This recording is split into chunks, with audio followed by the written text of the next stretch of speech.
तमिलनाडु के एक मुख्यमंत्री हैं एमके स्टालिन। एमके स्टालिन साहब बिहार के मनीष कश्यप को अपने तमिलनाडु में लेकर जाते हैं, अपने पुलिस फोर्स से पकड़वा कर मंगवाते हैं और मनीष कश्यप के ऊपर वहां पर लाकर एनएसए लगा देते हैं। कहते हैं कि ये जो आदमी है बिहार का मनीष कश्यप, वो तो नफरत फैला रहा था, उसके कारण कोई बड़ा फसाद हो जाता। लेकिन एमके स्टालिन का बेटा कहता है कि सनातन धर्म को मिटा देना चाहिए। सनातन धर्म का मतलब होता है मलेरिया, डेंगू, कोरोना, मतलब कि जो खतरनाक बीमारियां हैं वो बीमारी है सनातन धर्म। और अब मुख्यमंत्री एमके स्टालिन अपने बेटे के ऊपर एनएसए क्यों नहीं लगवाते, यह सवाल उठ रहा है। सवाल उठना भी चाहिए कि मुख्यमंत्री का बेटा क्या कर रहा है, जो उनकी सरकार में मंत्री है।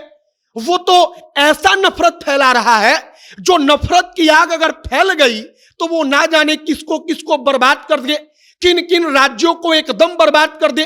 लेकिन मुख्यमंत्री अपने बेटे पर एनएसए नहीं लगवाएगा, बल्कि वो बिहार से किसी मनीष कश्यप को पकड़ेगा, तब उसके ऊपर एनएसए लगेगा। अब एमके स्टालिन के बेटे ने जो कुछ कहा है, इस पर आगे चर्चा करेंगे, आपको सब कुछ बताएंगे कि इसको लेकर जो पूरा का पूरा बवाल मचा है पूरे हिंदुस्तान में वो क्या है। और सबसे बड़ी बात कि ये जो एमके स्टालिन है, वो एमके स्टालिन और इनके बेटे का धर्म क्या है, क्या वो हिंदू नहीं है?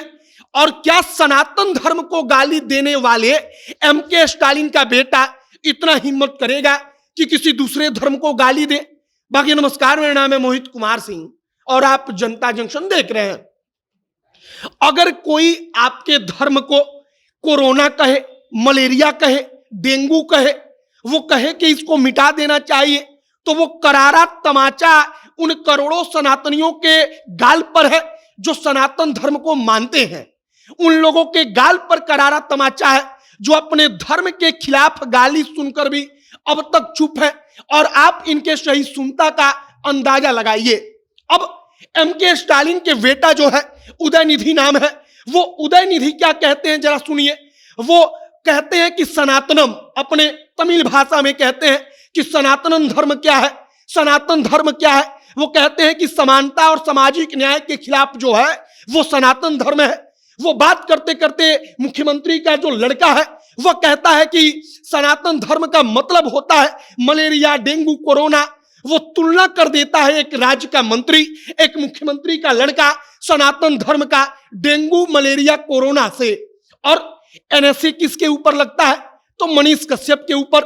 अब क्या तमिलनाडु के मुख्यमंत्री, तमिलनाडु की सरकार, तमिलनाडु के जो डीएम थे, ऑफिसर थे, जिन्होंने मनीष कश्यप को बिहार से पकड़ कर ले जाकर एनएसए लगाया कि मनीष कश्यप नफरत फैला रहा है, वो इतनी हिम्मत दिखाएंगे कि मुख्यमंत्री के बेटे पर एनएसए लगे और मुख्यमंत्री का बेटा भी इसी तरह जेल में जाए?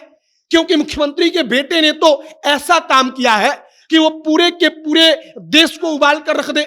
मनीष कश्यप पर तो इन्होंने आरोप लगाया कि ये 2 राज्यों के लोगों को लड़ाना चाहता था। लेकिन मुख्यमंत्री का बेटा क्या करना चाहता है, क्या इसका जवाब किसी के पास है? फिलहाल उदयनिधि का धर्म जानिए।